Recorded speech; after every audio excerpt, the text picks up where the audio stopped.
Então, vamos dar prosseguimento à nossa poligonal aqui, né, gente? Só para mostrar para vocês, né? Agora eu consegui descobrir como é que a gente consegue escrever, né, pessoal? Dei uma lida com mais calma no manual aqui, né? Então, por exemplo, eu consigo escrever o nome sobre as colunas aqui, né? Para escrever o nome sobre as colunas na folha de cálculo, modo planilha da CG100, você usa umas aspas, tá, pessoal?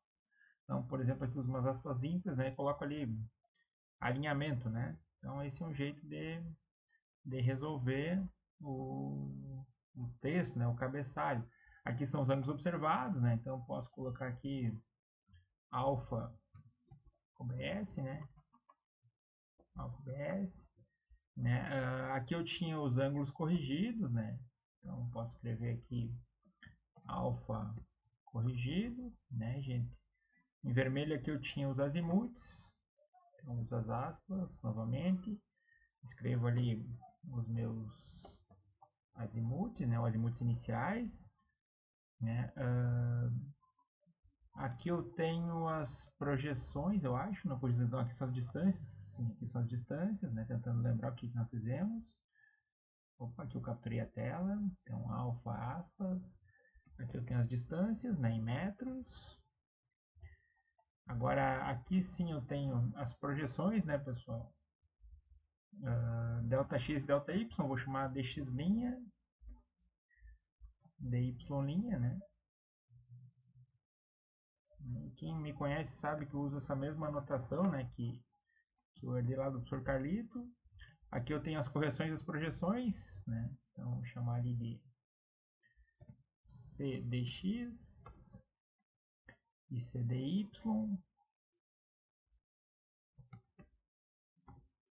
Pronto. Agora aqui eu tenho as projeções finais, né? Então aqui o que me interessa, DX, final, minúsculos em maiúsculo, minúsculo, acho que tudo minúsculo, né? Então podemos chamar aqui de DX minúsculo, projeção X corrigida e delta Y minúsculo, projeção Y corrigida, né? Em roxo aqui eu tenho minhas coordenadas finais, então posso chamar de x, posso chamar de y, né? Então quem acompanha os vídeos aí sabe que aqui nós paramos no rumo, né, pessoal? Eu estava falando aqui que nos vídeos a gente tinha que usar a função absoluta para calcular o rumo, né? Mas eu encontrei uma solução mais legal, que é a fórmula de Graffer, né? Aqui está um trabalho do orientado pessoal lá de Santa Maria, né, do FSM. E aí uma formulação que o pessoal gosta bastante de utilizar por lá é essa do cálculo azimuth por Graffer, né? Essa expressão que está apresentada aqui na tela. Né? Esse trabalho aqui é uma dissertação de mestrado, né, pública, do Fabiano Becker-Brun, né? Então estou pegando emprestado aqui a anotação dele, porque eu não achei o artigo original. E então agradeço já por isso, né, por eles disponibilizarem a fórmula aqui para gente. Isso ajuda bastante, né, pessoal? Para quem não gosta de dissertação, a gente tem dissertações que trazem muito conteúdo legal, assim, esse aqui é um exemplo, né? E aí eu vou calcular o azimuth aqui direto, né, pessoal, por essa forma. A calculadora, eu não encontrei, pelo menos até o momento, né, tem que conversar lá com o pessoal da CAS, uma hora ver se tem a função sinal na CAS UFX CG100. Eu acho que não tem. Então, eu resolvi definir a função aqui dentro mesmo, né? E aí eu vou chamar essas colunas aqui, agora que eu aprendi a nomear os cabeçalhos, né? Eu vou chamar de sin x, né? Então, sinal de x, né, pessoal? Sinal de x, o sinal de delta x, né, que é melhor. E do lado eu vou escrever o sinal de y, né? Então, usando a mesma lógica, né? Eu ponho as aspinhas e escrevo ali, né? Sin delta y, joia? Como é que a gente define essa função, né, pessoal? Essa função é definida pela função dividido pelo módulo dela, né? Então, eu vou vir aqui nas colunas j e k, né? J é a projeção x, e k é a projeção delta y. Então, aqui vai ficar igual, né, pessoal? Igual a coluna J2, né? J2 dividido pelo módulo, né? Aí o módulo está no catálogo aqui, cálculo numérico. Ó. Então, J2 dividido pelo valor absoluto do J2. Essa função deve retornar 1 ou menos 1, né, pessoal? Perdão pela tosse de sempre. Aqui agora eu posso copiar, né? Posso copiar, nós já vimos fazendo isso, né?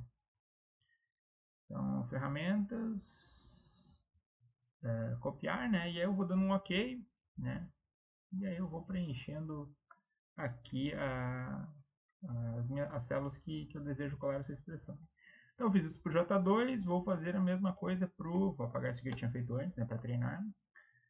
Vou apagar esse númerozinho aqui, depois vamos descobrir o que ele é.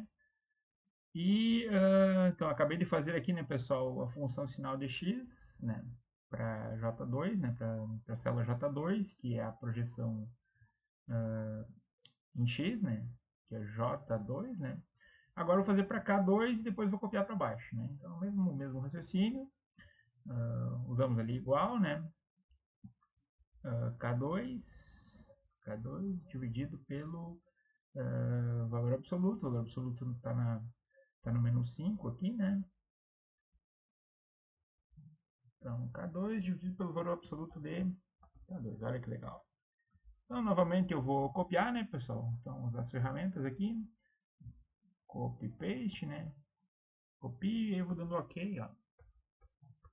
E aqui eu tenho o sinal de X e o sinal de Y. E aqui uma coisa legal, né, que usualmente eu não faço na topografia, né, que eu finalmente vou colocar o azimuth na planilha, né, gente? Então, aspas, vou escrever aqui o azimuth, né? Antes eu tinha o rumo e agora eu vou colocar o azimuth aqui com uma informação muito mais legal, né, mais precisa, mais inteligente para a gente trabalhar. O que vai ser o azimuth, né, pessoal? Usando essa expressão aqui, vamos tentar trabalhar. Vai ser 180 graus vezes 1 menos 1 meio do sinal de ΔX, está aqui na célula O2, menos 1 meio vezes o sinal de ΔX, O2 novamente, vezes o sinal de ΔY, né? P2. E mais o arco tangente, né, de J2 dividido por K2, aqui lembrem que não é em módulo, né? Então, olha como é fácil operar isso nessa calculadora. Eu vou fazer assim, ó. Seguindo exatamente a expressão que está aqui.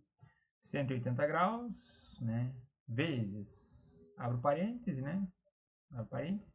Então, 1 menos, né, gente, vou trabalhar com 0.5 para não escrever meio, né, eu sou preguiçoso e gosto dessa anotação assim, então 1 menos 0.5 vezes o O2, né, então alfa O2, menos, né, 0.5 novamente, vezes o O2, que é o sinal ΔX, né, então vezes o O2, vezes o P2, que é o sinal ΔY,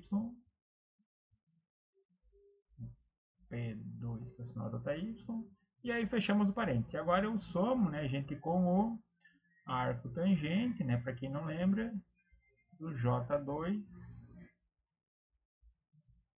dividido pelo K2. Acho que era o J e o K, depois nós vamos conferir, né. Então tá aqui o primeiro azimuth, ó. Então o primeiro quadrante dava igual ao rumo, né, agora eu simplesmente novamente copio e colo. Então, a única coisa que ficou um pouco mais complicada aqui, né, a gente precisa de um alinhamento, né? Então, por exemplo, esse azimuth aqui, 331,97, né? Esse aqui é o azimuth 5 para 1, né? 5 para 1, se nós recuperarmos a nossa função lá, né? Tem que dar uma coisa parecida com o azimuth original, né? Com o azimuth observado só a partir dos ângulos, vou chamar assim, né? Ou seja, o azimuth sem as correções lineares, né? Então, por exemplo, aqui olha só, o azimuth 5 para 1, aqui eu tenho contra-azimuth, né? Então, 1 para 5, né? Porque o caminhamento que eu adotei foi sentido contrário, azimuth 1 para 5, 151. Se eu somo 180 graus, né, ele vai ter que dar o azimuth 1 para 5, que é exatamente chegando lá no final, 331 graus aqui, ó, final da planilha, aí, ó. 331 aqui, ó. Né? Se eu pegar o primeiro, né? Vamos pegar o primeiro. Primeiro 74, né? 74 provavelmente deve ser o 254, ó. Então esse aqui, aqui eu estou representando azimuth 2 para 1 nesse estilicamento contrário, deve ser 1 para 2, então 254 menos 180 dá o 74, né? 254 menos 180 graus dá o 74 graus. Só para conferir, ali, ó, então azimuth 1 para 2, né? 74, aqui 2 para 1, 154. O próximo é 2 para 3. 2 para 3 é 3 para 2. Então 11 graus, né? Que vai dar uma diferença por conta da compensação linear. 11 graus mais 180 tem que dar algo tipo 190 graus. exatamente como esperado, né? Alinhamento da sequência, né? Então, nesse sentido de caminhamento aqui, deve ser provavelmente o 4 para 3, né? Aqui desse lado tem representado 4 para 3, aqui vai ser o 3 para 4. Vamos verificar. Terceira linha, 3 para 4. 3 para 4, segue o 4 para 3, 280. 280, o seu contra-azimuth tem que dar 280 menos 180. 180 graus, né? Vamos por volta disso. 280 menos 180 tem que dar por volta de 100 graus, né, gente? Vamos fazer a continha certa. E por último, né, gente, o 244, que é o contra-azimuth do 54, que é o 64 aqui, né? E novamente o 331, que é o contra-azimuth do 151. Esses valores não são idênticos, né, pessoal? Porque aqui esses azimuths eles são recalculados a partir das projeções, né? E aí a gente faz isso aqui na UFPEL só para manter a unicidade de resultados do sentido de caminhamento. Né? Se eu não fizer isso, os resultados vão dar diferentes conforme o sentido de caminhamento adotado. Então, duas coisas que aprendemos aqui hoje, né, bem legais. Primeiro, escrever em cima o cabeçalho, né, da CG100. É muito, muito útil fazer esse cabeçalho aqui em cima, né? Não tinha aprendido como fazer no início dos nossos vídeos, mas aqui agora está mostrando como é que a gente faz o cabeçalho e como calcula o azimuth final, né, a partir das projeções corrigidas, né, usando a fórmula de Grafman, que está aqui. Ó. Tá bom? Então é bem legal essa expressão, né? Nos próximos vídeos eu não sei se eu processo pontos irradiados agora ou vou fazer alguma coisa mais voltada para ajustamento, né? Que é uma coisa que eu tinha prometido pro pessoal aqui. Tá bom, gente?